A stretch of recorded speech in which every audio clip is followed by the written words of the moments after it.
Mitch. Mitch. Mitch. Mitch. Oh. That's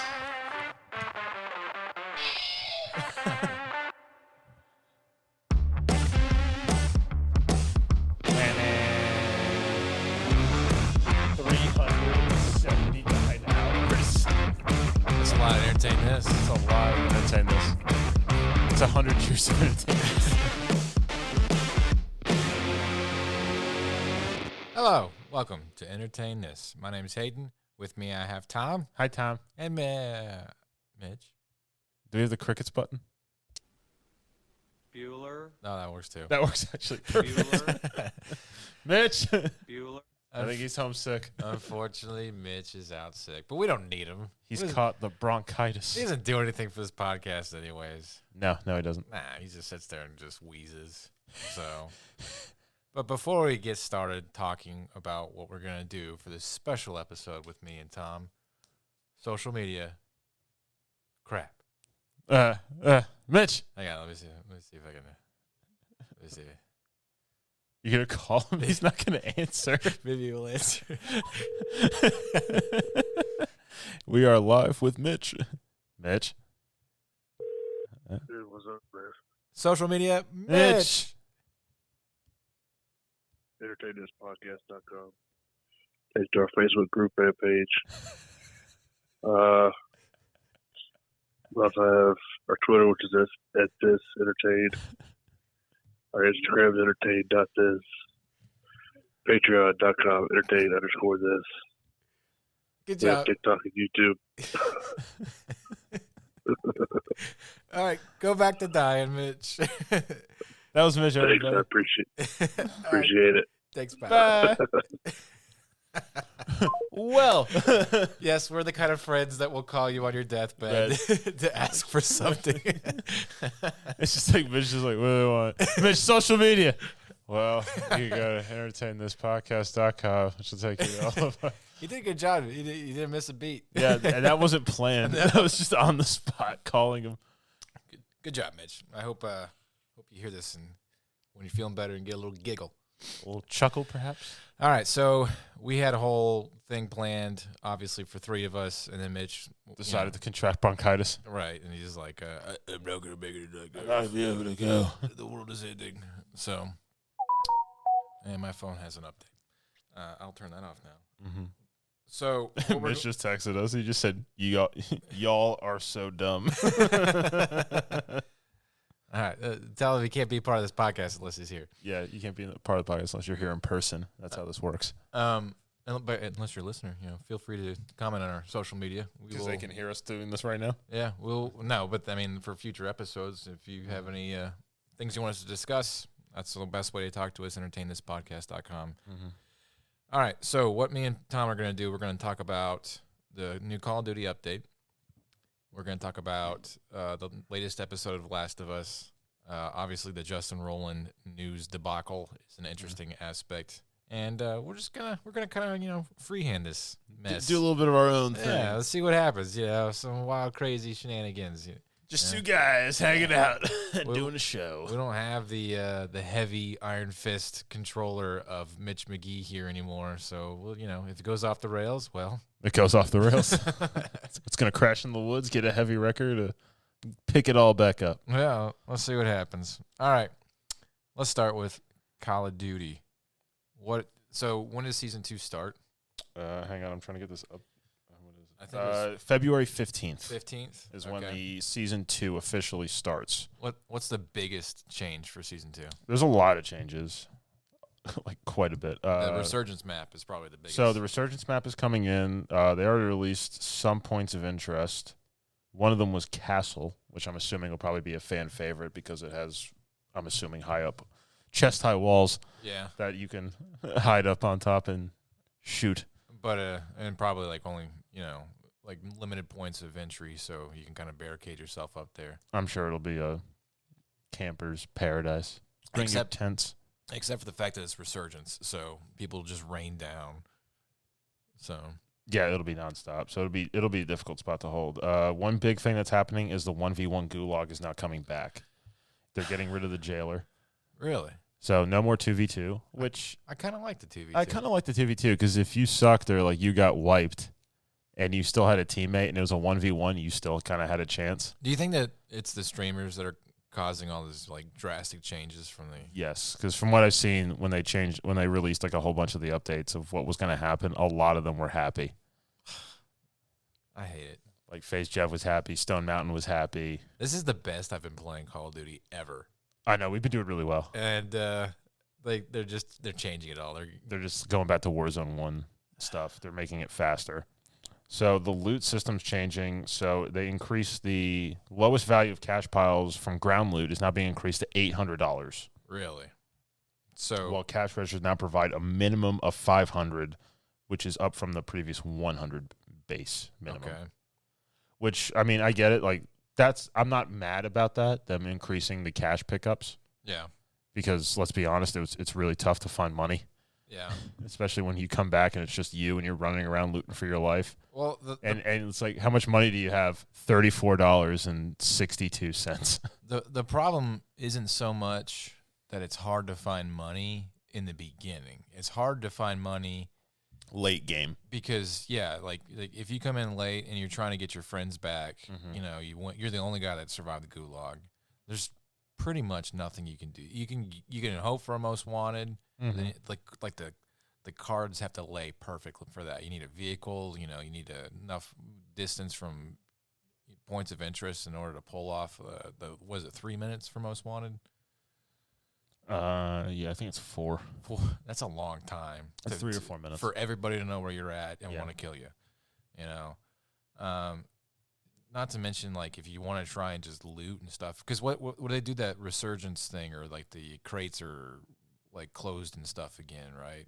When they restock all the crates. Restock, yeah, that's what it is. Or they resupply all the crates. But then like you'd open it and you'd get a grenade. Yeah. Or like you watch like a bunch of stuff fall out and you get nothing because it would all just immediately despawn on the floor. You get a slap in the face usually. That's what that was. So, but they even still, if there is money in those things, it's the last few circles, so it's kind of too late for you to try and like game plan how to get to a buy station and get your friends back. It's a tough game. Like the fall off for winning is like you need to be set up from the beginning. Like your full team needs to be set up from the first 2 circles. Which, I mean, we've won coming back late. Maybe once. But a couple times. But that was basically just sheer luck. Where we would come back, land on a loadout that wasn't occupied by everyone. Right. Kill 1 or 2 people, take all their loot to restock ourselves and get us 3-plate vests, and then we could kind of run through and make it to the end. That's really the only way that you can get money late game is just to pick it off of somebody else, So the whole looting mechanic, So they are changing the looting mechanics. Okay. So instead of, I guess when you open up a crate or any sort of container, all the loot is just going to explode out of it. Okay. Like how it was, and then you'll run by and go and pick up everything and run away. I hate that. They're getting rid of the medium and large backpacks. Okay. So, I mean, I get that because it means people can't stack kill streaks or self-revives. I hate that too. I kind of liked having like 6 selves. Or I liked it when I had it. It was just annoying, though, when I would down somebody 32 times. Nah, I was willing to accept the causality of it. And same with airstrikes. Well, the airstrikes is annoying. I do agree because you can never have airspace. Because every time I try to use, like last night, every time I try to use it, airspace unavailable, airspace unavailable, airspace unavailable, airspace unavailable. Like I would have a precision almost the entire game, and I would maybe use it once. Yeah. Or I'd get a chance to use it maybe one time. I understand that. I see why. Like maybe make it so you could just have 1 airstrike per player instead of stacking them, but. I don't know. I like the self stuff. I like stacking plates. I like stacking ammo because you could really be set up for the rest of the game. Because if I have like the 5 slots, I have 3 stacks are set for plates, which comes in great. Then 1 stack for AR, 1 stack for SMG. Right. Which is what I'm running with the RPK and the double pistols. All right. They're also changing customizable loadouts, so you are now able to customize all your perk packages. Okay. Which I was kind of. They're probably going to nerf Bird's Eye. Probably. I wasn't mad about this, but I was also kind of unhappy at the same time.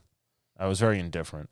What do you mean? Because I like that if you picked a loadout thing or a perk package for your loadout when you called it in, you were stuck with those perks. You had to make the decision, I want these ones. Right. Or like you're making the trade-offs in your head, like people who wanted the Bird's Eye one or people who wanted Overkill, or if you wanted High Alert with the restock like I run.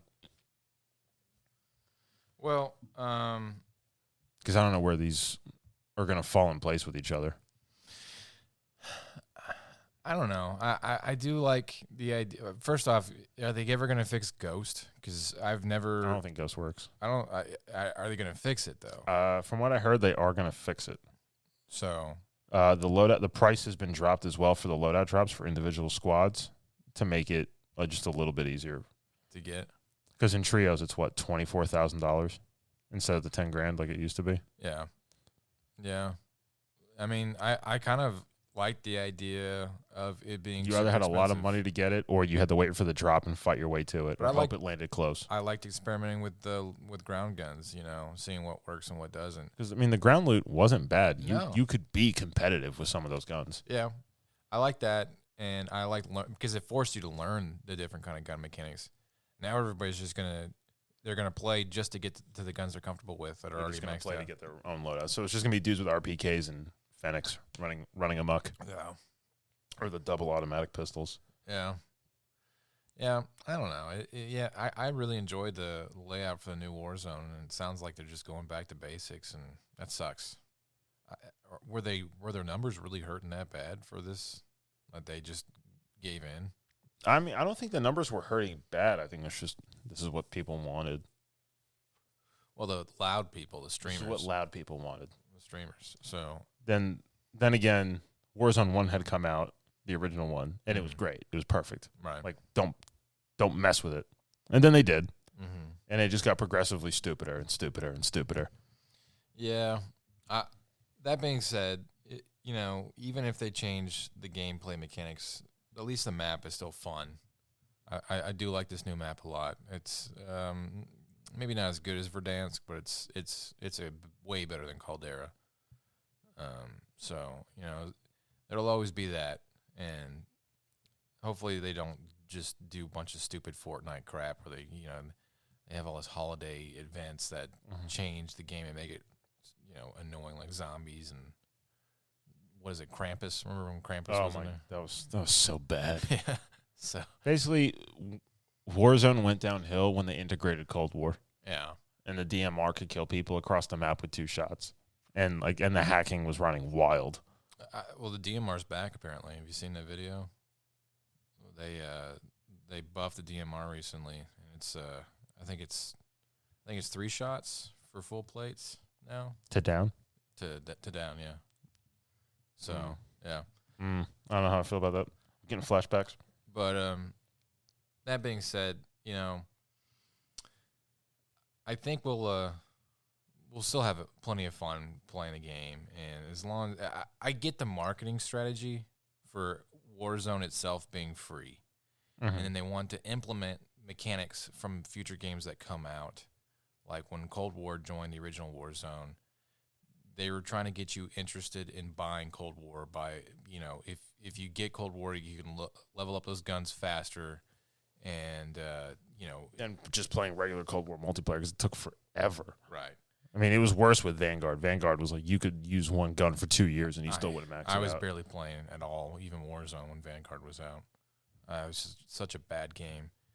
So, and fortunately, it's going to be 2 years until the next Call of Duty game comes out, which is fine by me. Let's just focus on this game, enjoy all the mechanics, and explore how far we can take this before it gets to be stale, which I really don't see it being stale. I mean, I was at my height of Warzone 1 at the end of Modern Warfare 2019. Yeah. Right? Yeah. So, I mean, those were prime times. I mean, we were good for at least 1 win per night, if not 2 to 3. we're getting back to that. We're pretty much there now. Yeah, we won last night. We won the night before we played. Yeah. So it was almost like one night we won 2. Yeah. It's almost like and we only played for like 2 hours last night, so it was impressive. So I don't know. I'm enjoying it. It sucks that they're already doing such drastic changes, but it's okay. You know, we'll adapt. I'll just go back to the old annoying loot system, you know, and everybody gets 3 plates. Yeah, everybody's going to start out with 3 plates instead of trying to find a 3-plate vest. So dumb. Because snipers don't kill in one shot anymore. No. So you'll break plates with a headshot. I mean, if you're going to do that, at least make it so snipers can down in one shot, like in the original Warzone.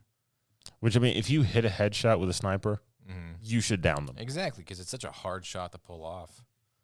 So DMZ is taking the biggest hit. What's going to be the biggest change with that? They're restarting everything. So all the insured slots gone, all your progress and all your challenges or the contracts is all gone. Look, DMZ's fun, but the novelty kind of wore off fast. Like, what's the point? We had fun playing for a while, and then it's just like, why do we keep doing this to ourselves? What's the point? So, because I never got any cool, awesome loot from it. Yeah. Like, I didn't get exclusive operator skins that were awesome. I didn't get cool new weapons or weapon skins or operator stuff. It was just, I spent all this time landing at the hotel just trying to get a gold Desert Eagle. Yeah. And did you ever get it? Yeah, I did. I finally did it. Yeah, we'll see. So what would you like to see changed? Like if you're on the Activision board of CEOs, what do you want to see change for Call of Duty? Connection and audio issues. I mean, they're doing some stuff for user interface, trying to streamline it, make it a little easier to navigate it because it is kind of backwards. What's wrong with the audio? I mean, it's Call of Duty audio. It's never been good. It's better. It's better than Warzone 1. Right. It is far better. Proximity chat's chat's just hilarious. Yeah, it's amazing. That's easily one of the greatest things they've added to this. But what's like a hang up with the audio right now? I mean, issues between just because we're having to play in party chat or not, we can't play in like Xbox party chat or something like that. We have to play in the in-game audio. So there's times where it lapses, like in the loading menu. Yeah, your audio drop. Yeah. Sometimes in the gulag, your audio drops. There's been times where I've heard you guys talking and then I don't hear you. We're in the middle of the game and it says, "Oh, can't connect to audio." Yeah, that was really bad. Just even 2 weeks ago. But I think it's significant. The handful of times we've played since then, I haven't had any audio issues where one of us can't connect through party. I think there was one time maybe where Mitch had to back out and come back in. There's been a couple times where like your mics won't register. Yeah, not recently, I don't think though. So I know it's happened to me and Mitch a lot, and like I would have to unplug my headset. Normally, if I unplugged my headset, plugged it back in, it would fix it. But there was I just had to restart the entire game. Yeah. What I would like to see is PvE, but like on a world, like on an army, Warzone kind of level. So there's like, I don't know, 200 NPCs, and then you get like 50 players that jump in, and they have to kill like all the NPCs, and you have like different levels of NPCs like juggernauts and stuff like that. Your armor plated, right? Fair, and you just have to like clean out the entire map together. I'd like to see that. I think that'd be pretty cool. That would never work. You don't think so? No, you can't put that many Warzone players together and expect them all to work together. I think it'd be cool. You could barely put me, you, and Mitch together. I think have us work together. I think it'd be cool. You have proximity chat on, so you can communicate with you, which is hilarious. Any random stranger. If me, you, and Mitch all work together, we win every single time. There hasn't been a single time where the three of us were in sync and we lost. It's true. When we do communicate and we're like all in it, yeah, like that. But we also like to have fun. So what are you gonna do? When we run amok and damn it, Todd, play shenanigans. I don't know. There should be new guns coming as well. Haven't seen anything about it. Should be new multiplayer maps coming as well. Multiplayer's fine and all. A big source of contention was like they put out a poll and it was like, which do you want? Like, do you want shipment 24/7, shoot house 24/7, or shoot the ship? And everybody, like a lot of people voted for shoot the ship because they think they get both. But FaZe Jeff had actually put out, it just goes, no, you get shoot house 90% of the time and you get shipment 10% of the time. Right. and then you just have everybody playing, backing out a shoot house, trying Yeah. to get shipment. So just do shit. Like, why don't you just have both 24/7? Like, why not? Like, just do both. Probably because they don't want to deal with the server space. I don't know. And then that's case, just do shipment. Yeah, I think the majority of the audience would want to go shipment, which is wild. Like that one map from That small. forever ago. From the original Modern Warfare Yeah, from 2007. it still has such a point of contention for gamers in this game. So it's funny. Yeah, It's the best map. It's the best map to level up weapons, get camos, do everything. Like, the only thing you're not going to do on that map is get long shots. I'll be playing, but until the next best thing comes around, maybe it's Harry Potter. I don't know. I've seen footage of the game. It looks pretty cool. It does. I got to recognize a bunch of scene, like they had the room of requirement. Yeah, I thought that was pretty cool, and you could see a bunch of other interesting spots. So because this game is supposed to take place 1800s. in the 1800s. Yeah. Because I watched Jack Fragg's video, and his character was Harry Pogger. Or Harry Pogger. Nice. Because that's, I guess, a British slang term for poggers. For, loser Warzone players. Really? So, but his dude was, dressed up as Harry Potter. Like, he had, a huge facial scar. And he's just running around trying to, hit people with curses or stuff, with his wand inside Hogwarts. And, visually, it looks impressive. It looks really well. It looks really well done. Yeah, all the different classes are very distinct and stuff. So I didn't see that there was individual classes for wizards. Yeah, you can pick which class you're going to be in. Do you know what classes these are? I'm not saying which house. Yeah, house. Oh, so that's. Yeah, you can pick whichever house you're going to be in. So hopefully it doesn't go off your Pottermore account, because there's going to be a lot of people who took that quiz and go, "I'm not a Hufflepuff." Yeah. I don't know. I think you can pick, but they don't make it where nobody wants to be Hufflepuff or Slytherin, because there's interesting aspects. I feel like Slytherin would have a huge backing. I feel like a lot of people would want to be evil. One thing that's kind of annoying is that you start off as a 5th year. Okay. And you're late to the game. You get your letter from the owl, and you get to start out in what, advanced placement? Yeah, you're a late student. You're AP. Yeah. You're so magically potent, you get to jump ahead. I guess they just didn't want you playing as a kid, going through and dealing with life and death scenarios with other. So playing as a 15-year-old is better than playing as an 11-year-old? It's a legal age, I'm sure, in some countries. So I'm actually curious, everybody in the community, which house has the most representation? It's definitely Gryffindor. When I was Gryffindor. Yeah. What about you? What? Did you take the quiz? Oh, I'm sure. I quiz? did at one point. It was either Ravenclaw or Gryffindor. I can't remember. You seem like a Ravenclaw. Yeah. Mitch is a Hufflepuff. For sure. Totes. Yeah, he's growing shrooms. And that screaming root thing. Oh, the mandrake? Yeah. I watched Jack Frags use it, and he just whips it out, and it's just ah! And he just watched people grab their heads and they explode as they're going to the ground. Oh my god! I'd be that kid that goes to classes with it, just to whip it prank out. it. Yeah, prank with everybody. Yeah, it's an interesting game. Starfield, though, I think that's going to take a good chunk of my time whenever they let that come out. So far, I haven't heard anything because Bethesda was supposed to be doing its own event for release. Yeah. And that hasn't happened yet. Still no. But it's Bethesda. We've been waiting for. Yeah. You know what we've been waiting for. We've been waiting for it for at least 12 years. What, Starfield? No, Elder Scrolls 6. Oh, yeah.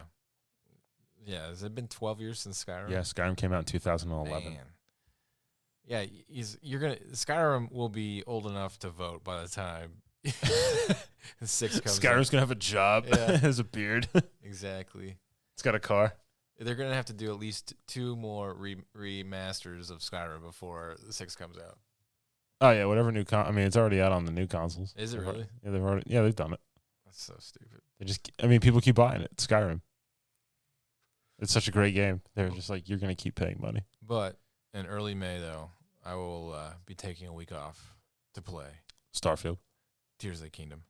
Is that the new Zelda game? Zelda game? Mm-hmm. Yes. Quite good. Quite good. Yeah. I doesn't Zelda have some sort of jinx where it's every other title is good? No. Every console game everybody likes. They have like larger niche crowds for certain ones. Like a lot of people didn't like Wind Waker when it first came out, the GameCube one, and then like it had a huge cult following afterwards that made it big, and then it like spawned a bunch of like goofy little Game Boy kind of spinoffs of it. Most of the sequels to the direct console games are usually huge hits. So this one looks like it's going to be, and it seems like because they're keeping all the same mechanics of Breath of the Wild, they're just exploding the game into being vertical and having a whole new combat system with new abilities and whatnot. So seems pretty cool. Plus the lore, they've really come around and solidified the lore since with Breath of the Wild. Zelda used to be this very intangible kind of, they made it up as they go along thing, and then like in the past 10 years they try to like canonize everything into like this one linear. It's it's not linear. It's actually complicated as I'll get at. So Ocarina of Time diverges the plot line of Zelda into 3 different timelines. So you have, if you win and then you go back as a kid in the timeline of Link as a kid, you win the timeline of what would be if Link stayed as an adult in that timeline, or no, Zelda's timeline from the adult Link timeline, because he always goes back as a kid, just whatever. And then you have if they lose and Ganon wins, there's a whole divergence from that. But then it all bridges back to Breath of the Wild. So somehow all those timelines converge back to Breath of the Wild. And Breath of the Wild is like, thousands of years in the future. So everything is always very archaic and old, and they can kind of get away with, whatever being whatever in the games, because every dungeon's always been around for 1,000 years, and it's like every good adventure game has a dungeon that hasn't been touched in God knows how long. We got the Indiana Jones kind of vibe going for it. So. It's like, name an adventure game, there's a dungeon. Where there's no dungeon? No, I said every adventure game, there is a dungeon. Oh, yeah. Because, like, you play Skyrim. Dungeons. And they're all crypts, really old. They're all really old. You got, like, zombies down there, Draugr fighting. You play Elden Ring. Really you got old. cats with swords. Yep. Been there waiting for thousands of years on for you. Yep. Adventurer. Hello, adventurer. Welcome to the town of Honeywood. My sheep have run amok. But I really wish Elden Ring would come out with an expansion or DLC. I'm sure they will. Or Elden Ring 2. Mitch is excited about the Ring Reloaded. The Wu-Tang Clan or whatever that game is. What's that game called? The Wu-Tang Clan? Yeah. What does it call it? Wu-Fong or something like that? I don't know. Is it a Ninja Turtles game? No, it's from FromSoft. And they're doing another multiplayer big game. Oh, yeah. He was talking about it's supposed to be in feudal Japan? China. Feudal China? Yeah. So. But it's basically going to be like Elden Ring, just in that kind of... The culture. That kind of culture with the... Focus more on martial arts and stuff. So... Does that mean no more giant bonk swords and... Maybe there will. Kamehameha waves? It'll just have that Asian flair on it. Just have that Asian flair. A giant katana of some sort. But you can have a giant katana in Elden Ring. Well, that's true. But maybe... You could be a samurai in Elden Ring. But you could be different classes of samurai or whatever Chinese soldiers. Yeah, samurai's a Japanese thing. So maybe they're... Ninja? Maybe it'll be like a blend of Japanese, Chinese. I don't know. So, yeah, Ninja. Is Ninja Chinese? I think it's Japanese, too. I thought Ninja was Chinese. No, I think it's Chinese. It's Japanese. So, I don't know. Yeah, there's some interesting games coming out, but we'll hold off and see. What's it? GoldenEye came out. Yeah, I saw that, but it wasn't remastered. I heard it was like remastered, but not remastered. Yeah, like it looks like the same crappy graphics. It looks like Nintendo 64. Yeah. And I wonder how it works with twin sticks. I don't know how it would work with twin sticks. So, I mean, maybe one stick does everything, that one just does nothing. It's just dead. It'd be really cool, though. But there's no online multiplayer. And I feel like There's not? There's not. What a huge oversight. That would have been a huge grab. I can't believe they didn't do that. Why not do that? It's just like an open multiplayer across every single console. Like, was it not what is it when you can cross-platform? Yeah. Well, for GoldenEye. I mean, because you would have like a whole bunch of dudes like hooking up like mods to use Nintendo 64 controllers. There's no way it could be cross-platform though. because it's Rare, and that's owned by Xbox. So, they're not going to. Well, it's on Switch. Well, maybe they cut a deal. I guess they wouldn't do it with PlayStation. Then, It's on Switch. It's on the Game Pass for Xbox Live. Yeah. I can't believe they wouldn't do it. Multiplayer. That's so dumb. That's a missed opportunity. Yes. I was like, that was one of the greatest multiplayer experiences That'd be so ever. Cool. Was like hanging out with your friends and playing GoldenEye. I couldn't even tell you the last time I played GoldenEye. It's probably been 20 years. It's been at least 20 years since I played GoldenEye. So, wow. Stop screen peeking. Yeah. Like that was what Halo Blood Gulch was before Halo. Right. This is what we had in the 90s before the 2000s. We had GoldenEye. Right. Ah, well. And that awesome loading screen music. Beanie. No, it was like, it had like more that jazzy. It had that more like snake jazz. That breathy music. That human music to it. Music. Speaking of human music. Oh, yeah. We can talk about Justin Roiland. You want to move into So Justin Roiland is out.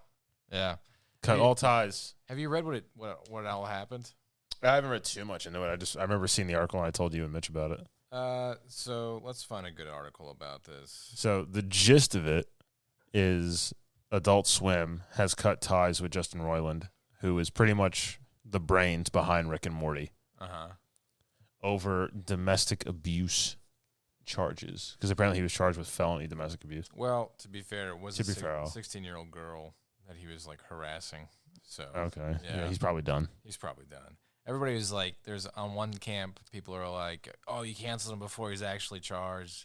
And then on the other camp, they're like, well, there's like recordings of him saying all this horrible stuff to this child. To a 16-year-old girl. Yeah. So yeah, it's not a good look. He's probably done. So, and apparently Adult Swim, they're going to continue on with Rick and Morty. They're looking for a replacement co-creator with Dan Harmon. And Dan Harmon is definitely the guy that makes the continuity for Rick and Morty work. He's not the guy that comes up with all like the wubba lubba dub dub stuff. AIDS. Yeah, that's totally Ricky Taffy. Yeah, that's totally Justin Roiland. So grass tastes bad. It's gonna be. It's probably not gonna be good. It's gonna be different, which means it's probably not gonna be as good because there's no way. Well, everybody's just gonna compare it to what Rick and Morty was. Yeah. Because Rick and Morty ran so strong for so long. Yeah. You have weird things like Elon Musk going to Justin Roiland's defense. What? Yeah. I mean, he was a huge fan of the show, obviously, but I don't know. Well, yeah, he watched an episode while he was high, then like busted into like his science office and goes, he just plays a clip of Rick with the portal gun and goes, that! No, he was in Rick and Morty. Elon Musk was. He was Elon Tusk. Oh, that's right. He did show up, yeah. didn't he? He actually did the voice and everything. That's awesome. Yeah. So it's I don't know how they're gonna pull it off. Dan Harmon, great. Yeah. Everything he's done has been pretty successful. I love Community, but then like he also in Community, ironically enough, he had a bunch of cast members leave and try to keep the show going, and it definitely took a dump like in the last season of Community. So we'll see. We'll see if he can pull it off. It's hard to replace one person when they leave a show, especially like main cast and it's successful. Yeah. But when you have some dude who's like the voice of the two main characters, yeah, and a lot of the other stuff and just a lot of the other nonsense and like acting bits, like all because he does all the voices for like when they do Intergalactic TV. Yep. And just like he just rambles and goes for it like for each one, just like. I'm got ants in the eyes, and welcome to all the doors important. You need doors, we got more doors. He's basically the Seth MacFarlane of the show. So yeah, it'd be like Family Guy without Seth MacFarlane, which wouldn't exist because that just leaves Lois. Peter. I don't know what they're gonna do, but who knows? That being said, Justin Roiland hasn't lost ties with his other shows, which are okay.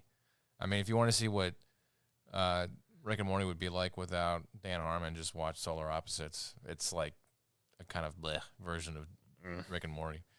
So, yeah. I feel like there's been a lot of good cartoon shows that just went down the toilet. Yeah. Because I feel like Rick and Morty's now destined to go down that path. But what am I thinking of? Little Big Mouth. Oh, I gave up watching that show. But when that show came out, it was Funny. It was funny. It was hilarious. Yeah.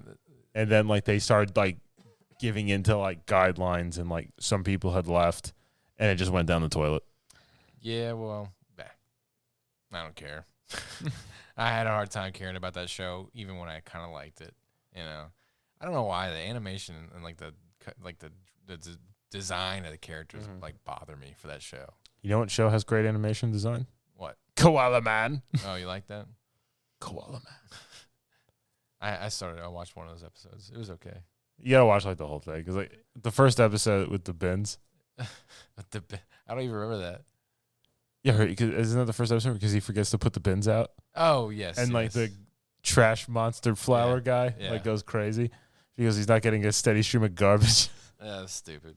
It is stupid. But it's like he's just a normal dude and everybody hates him. Yeah. But like all these like supernatural like real threats happen. Right. And he's like the only one who actually shows up to do anything and ends up winning. And everybody hates him, but they also depend on him to put the trash out. Yeah, no, they all depend on was it Big Greg or Huge Greg? No, Hugh Jackman. It was him because he forgot to put the trash cans out, and you forgot to put the bins out, but it turns out it was the Kookaburra. Yeah, whatever that's about. They explain it in this 10th episode. Oh, okay. It all comes full circle I'll have to with Koala Man. I'll have to muscle through it, I guess. Where he gets hijacked. He gets carjacked by kangaroos. Jeez. So I feel like that happens in Australia.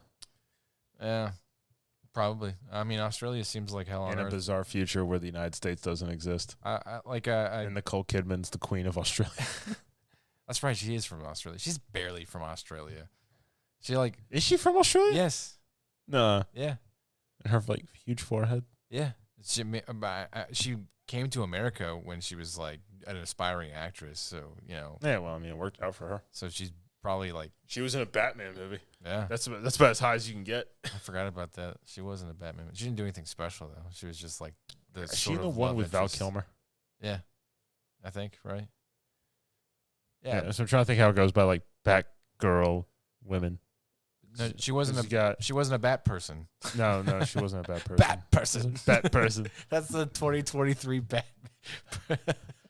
Because the first Keaton one was Kim Basinger, and then the next one was Michelle Pfeiffer. Right. And then Nicole Kidman. Right. Alicia Silverstone. Or was it Uma Thurman? Uma Thurman was Poison Ivy, and with George Clooney. Yeah. Yeah, because that's Keaton, Kilmer, Clooney. Right. Did Clooney do 2 movies? No. It was Batman Forever. Right? Forever was Val Kilmer, and then Batman and and Robin was. Right. But Chris O'Donnell was in Batman Forever, right? He was in 2 of them. Yeah, Batman Forever and Batman and Robin. Yeah. Because he's in the one with Mr. Freeze, and he's in the one with. Who's the bad guy in Batman Forever? I think Batman Forever was Mr. Freeze and Poison Ivy. No, that was George Clooney. Yeah, it was the George Clooney one. You talking about the Val Kilmer one? Yeah. That was Tommy Lee Jones and Jim Carrey. Yeah. And I can't condone your buffoonery. Yeah. No, he says, I will not sanction your buffoonery.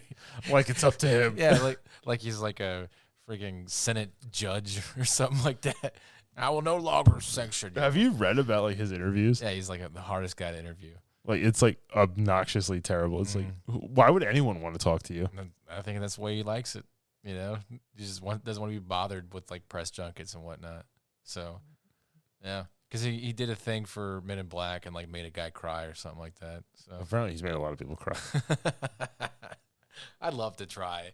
I would love to try to make him smile. Yeah. Give me like let me get him at a golf course. Yeah, just like 10 I'm minutes. just gonna stand there and heckle him the entire time. I want to see if he'll sanction my buffoonery. If he just like looks at you and he like gives you a nod, like while he's like kind of smirking, like, and it's like that's how you know you got the Tommy Lee Jones. I got it. I feel like you could put that like as like an achievement. Yep. Alert the press. Tommy Lee Jones giggled.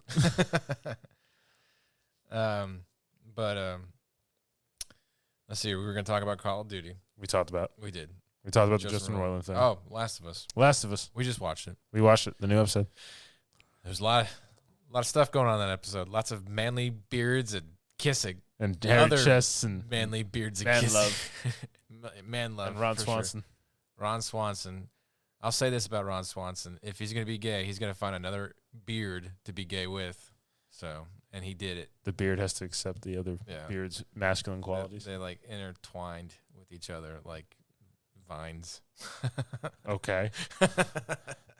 Okay. Yeah. But I thought it was funny that he had like all these guns and he was, killing and cleaning his own animals, and he just gets a boyfriend somewhere. And just some dude falls in a hole in his yard, helps him out, feeds him dinner. They start playing Linda Ronstadt on the piano, and then boom, naked. Yeah. And it was a very long, intimate, naked, man-on-man relationship. It was a very long scene. Yeah. I'm like, wow, that's just rubbing chest hair. And then this is me and Hayden just sitting there, just two heterosexual guys just watching, just like not wanting to look at each other. It's just like, no. Good for them. They found love at the end of the world. All right, that is based on the game, correct? Yes. Yeah. I don't remember Bill and Frank from the game, maybe because when you happen upon them, they're, spoiler alert, already dead. Mm-hmm.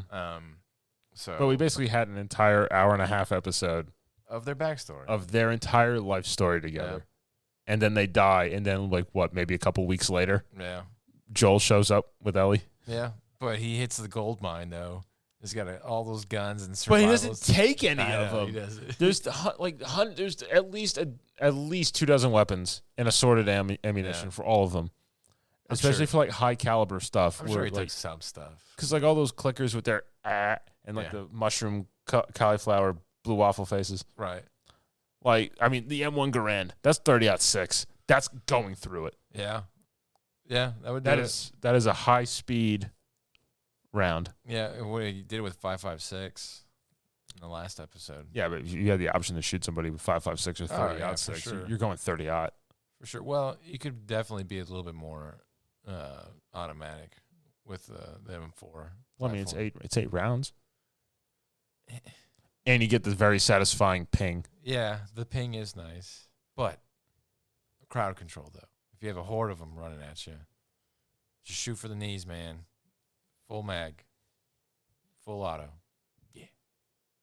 What would it be? We talked about this before. Your end of the world zombie apocalypse loadout. What would it be? And it's just carte blanche. I can choose whatever I want. Yeah. You get one long gun. Okay. No, I'm sorry, 2 long guns, a sidearm, and a melee weapon.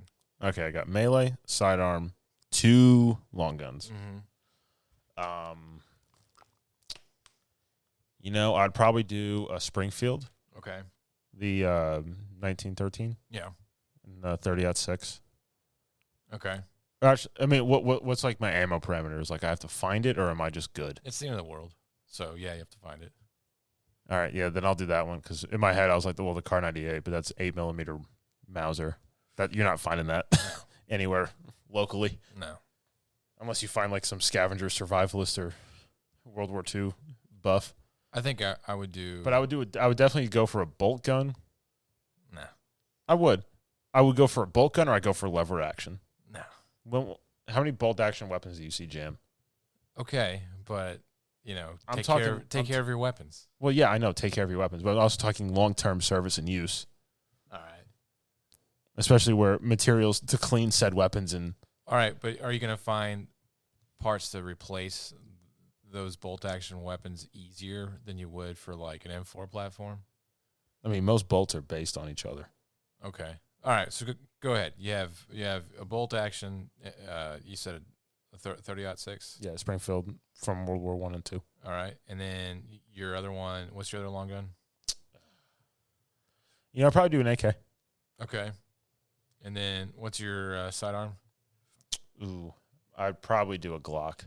Yeah, because you can find those everywhere. And you don't really have to take care of it. No. It's going to fire.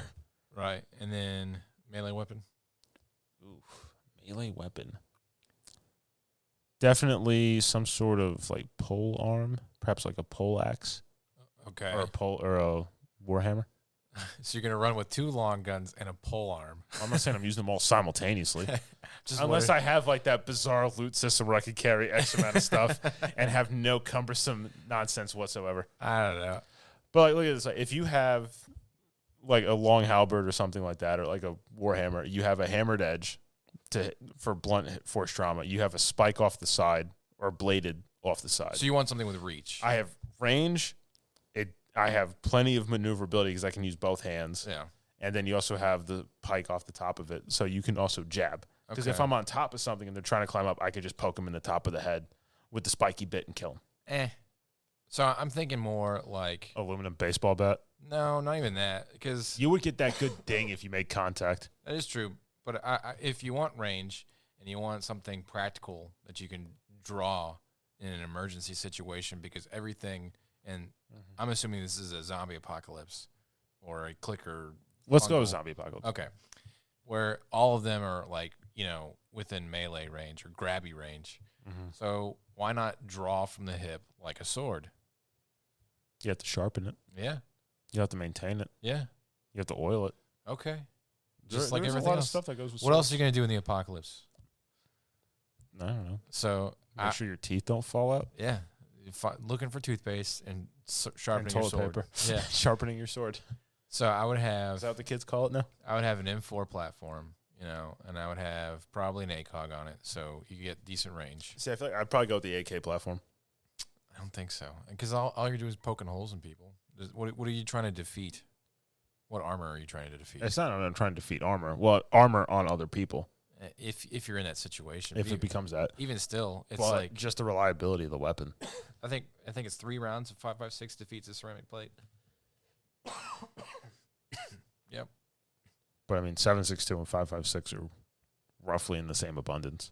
So I think you'd find 5.56 more, because it's the number one ammo type of the military. So you'd find it in large quantities, in more reasonable places. So Well, how about this? I'll just choose what I actually have. okay. M4 or AR-15 platform Oh, so I've convinced you. because I own one. Okay. 12-gauge shotgun. That was gonna be my secondary. So now you got to go like the Glock 17. for the shotgun though. You got to go for like the I want to say the Mossberg with the Let's get into Mossberg. not the Mossberg. What's the other one? The Remington Benelli. 870. The Benelli. With the Benelli M104. Yeah. And you could fit, I think it's 8 in the standard tube, 8 shells. I mean, mine holds 6 So plus 4 on the side saddle. yeah, and then you could breach a lot easier. Or no, I do the semi one. I can't remember what the semi one's called. I think Because it's a lot easier to clear malfunctions out of pumps because you just pump it. yeah. That's I've just fired rack it out, it'll leave. I fired a lot of semi shotguns, and I haven't had a problem with them. So I think I had one stovepipe. Well, I mean, I would take my Remington 870. yeah, and then for sidearms, I would do Glock also. So yeah, nice. And then melee, big monkey wrench. Nah, Wait, you can fix stuff and break stuff. It's dual purpose. nah. Mitch, what do you think? Let's call him. Bueller. Bueller. I had to press that at least once this time. Well, anyways, back to The Last of Us.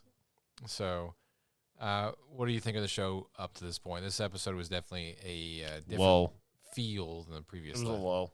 It was a lull. I hate it when they do backstory. If they did like a half hour power hour of them, yeah, and then we got back to Joel, I would have been happy. I would have Yeah. been I want the story to progress. I want to see more of the post-apocalyptic landscape.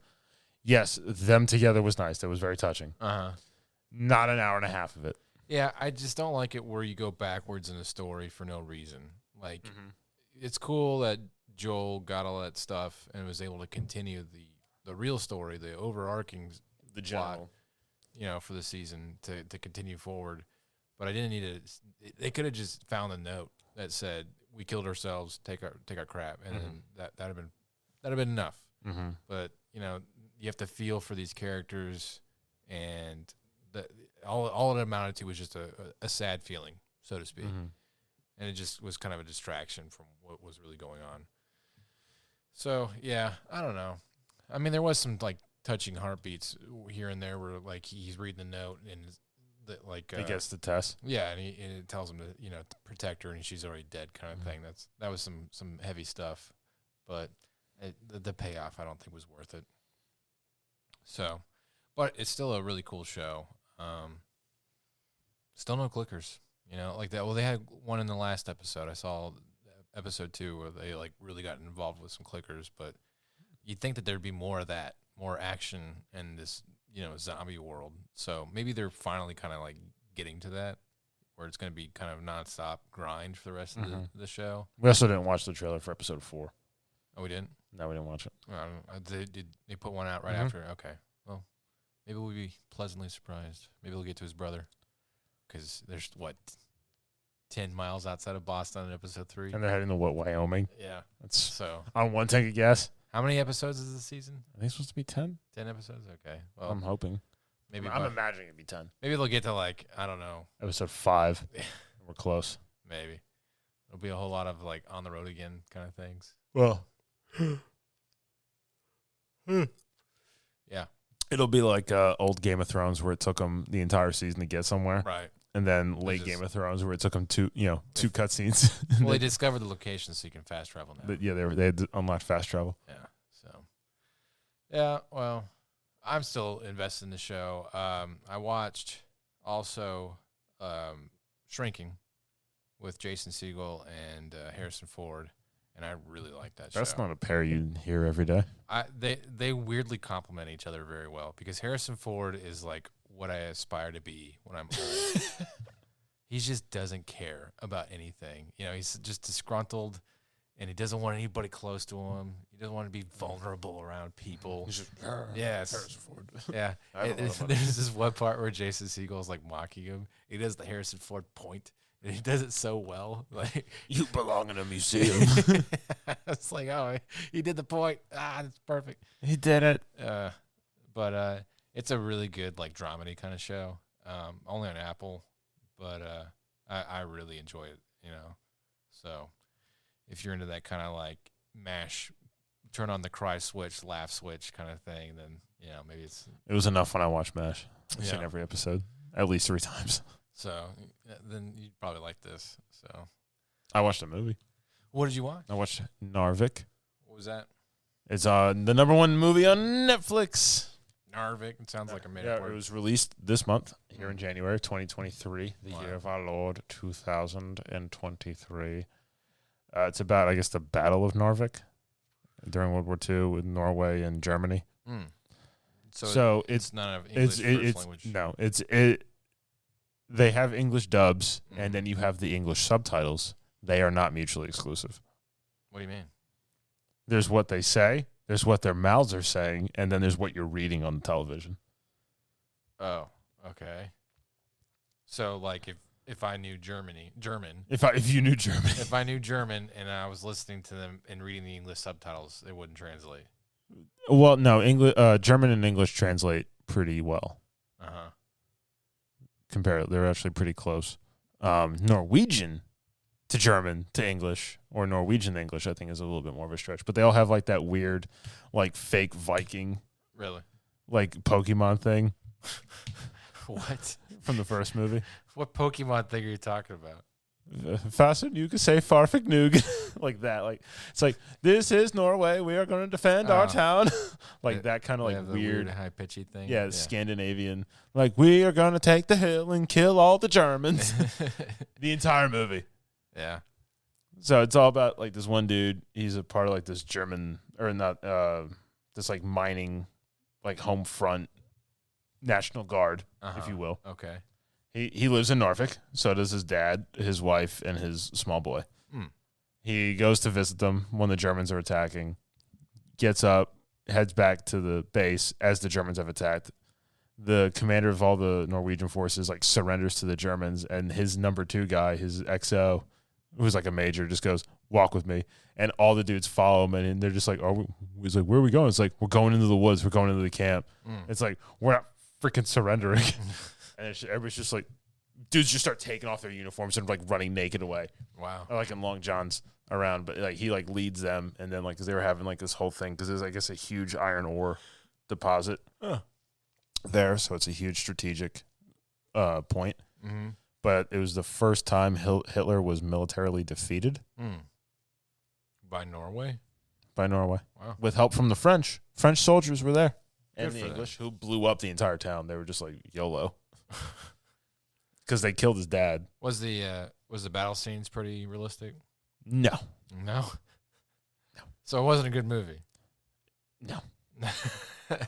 I mean, they're in the snow in Norway, clearly in winter, and they're just like wearing like normal fatigues. Huh. And I'm like, they don't look cold at all. Okay, so it wasn't real snow?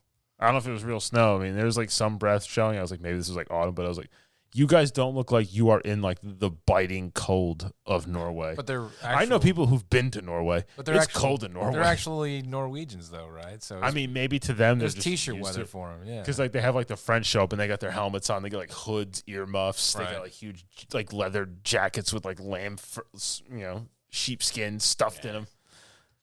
I don't know.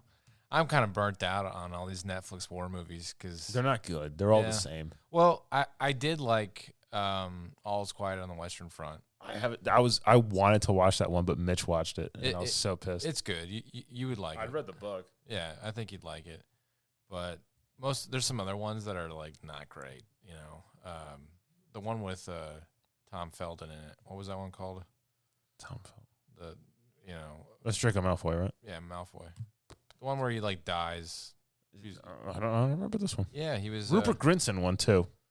So is Daniel Radcliffe, but that was a World War I movie. Really? Yeah, my boy Jack, he plays Rudyard Kipling's son. Oh, I didn't know that. Or he enlists to go fight. They should do one. That one actually wasn't bad. What? Okay, My Boy Jack. My boy Jack. I'll have to give it a shot sometime. But you should try All's Quiet on the Western Front. Because Rupert Grint did one where he was like a bomber pilot. Mm-hmm. He wasn't the pilot; he was part of the crew. But they got shot down, and so did the German plane that was like shooting at them. They like worked together in like this Arctic. Yeah, it was like an enemy mine version of war. They had to come together come together right now. In Norway. We played a game. We did play a game. I forgot about that game. Yeah. I'm glad you brought that up. What's the name of that game? Because I don't remember. Deep Rock Galactic. Deep Rock Galactic. Yeah. Space Dwarves. Space Dwarves. Space Minecraft. Space Dwarf Minecraft. It was less crafting, more mining, and just murdering. So Yeah, the evil spiders of whatever rock we were on. The setting. So you're a bunch. There of was a dwarves. lot to that game. There was a lot. I just became more and more impressed with. Yeah, for a game that you've never heard of or With that many DLCs. Yeah. Yes. So I guess it must have a huge fan cult following because it's got ongoing battle passes. And There's DLCs. 9. Yeah. 9. That's a lot. Yes. 11 seasons too. Mm-hmm. So, but the gist is you and your crew of dwarf friends Can choose up from between 4 classes. right? Which is like gunner, Scout, miner, miner, and engineer. yeah, and engineer, and whatever. Their abilities are all kind of Combined, you make a great unit. right.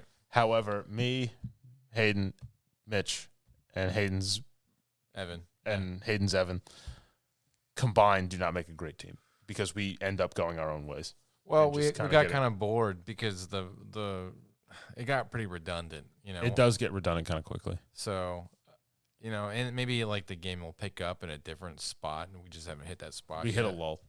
But yeah, it was kind of like, let's go play some Warzone. Let's just play some Warzone. But I do like the idea that everything is destructible, and Oh yeah, whatever you hit with a pickaxe it's going away. right, and everything is customizable to the 10th degree. Is an insane amount of customization.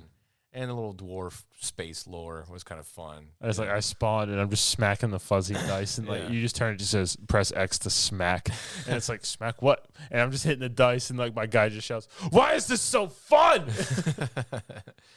Yeah, you can go back to your home base and drink at the bar with your dwarf friends and dance. Kick kegs into a loop for points. Yeah, Like whatever that is. You There's just- like a memoriam of dwarves you and just it's like all these old gamer tags. you just assume dwarves would be like doing stuff like that. You can tell there's some sort of like weird niche culture of dwarves that they've. I mean, I like the shop, like all the in-game currency you collect is what you use Yeah, in the shop. yeah, So that actually makes sense. Because that's how I bought my giant Watson mustache and my beret with the pom-pom on top. I think you can buy stuff with real money if you wanted to, but I don't know if I'd ever do that. I don't think I'd be that enthused about Space Dwarf. It was a fun game on Game Pass. If you and your friends up to 4 want to co-op through some survival experiences, and it's a funny game. So, what was the one we played with the dinosaurs? Because it reminded me of that. The Dinosaur Ark. Is that the one we played? Is that the one where we left you in the mine shaft that we had to blow up? Oh no, that's What was that one? I didn't like that game. I can't remember that game. Yeah, it was another survival game. I forgot that one. Or Outriders. Yeah, I didn't care for Outriders. They're all a dime a dozen. Yeah, these Destiny. Unreal Engine 4. Yeah. Or Unreal Engine 3. Yeah. Yeah, we had some fun experiences, but what do you think about this episode, Tom? I think it was an episode. Yeah. That was a good episode. I think it was a good episode. We don't need Mitch. We don't need him. Nah. We can go on our own. All right. Well, this is We need entertaining Mitch. now. He has all the passwords. He does. Actually, how am I going to upload this? Tune in to find out. If you hear this episode, we figured it out. If you didn't, you're listening to this in the apocalypse. We didn't. Or did we? Call us All the right. apocalypse. Well, if we figure out something for Thursday, great. If not, we'll see you on Monday. Chances are we didn't figure out anything for Thursday. But we'll go back to our regularly scheduled programming with trivia and whatnot. Just, I don't know, send lots of thoughts and prayers to Mitch. Please bother him on social media. He loves that. Bug him. So many notifications. When you All talk- the notifications. Yes. Pen him a letter. Ask him a lot of personal Dearest questions. Mitchell, I hope this letter finds you in good health. So, but that's it for this week's Ramblings. scrambled episode, off the rails with Mitch and Hayden, or Tom and Hayden. So, Well, yeah, because normally this would have been, we had one discussion topic. The three of us would go around talking about it, and then we would have did trivia. One of us would have lost, been punished. And then we would have done, welcome to our reviews, and would have did a review. yeah. I was excited about Mitch's punishment review. Yeah, I made him watch RoboCop, a TV show. Oh, that's right. He got punished. Yeah, I was excited about that. Damn, no punishment review. I know. Well. All right, we'll Mitch see you can next record week. it like at his house, and he can upload that for Thursday. I'll be like, the show was So, bad. it was bad. It was so bad. It was so bad.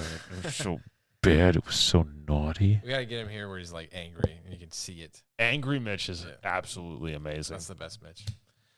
All right, we'll see you next week. Bye, Tom. Goodbye, Hayden. Goodbye.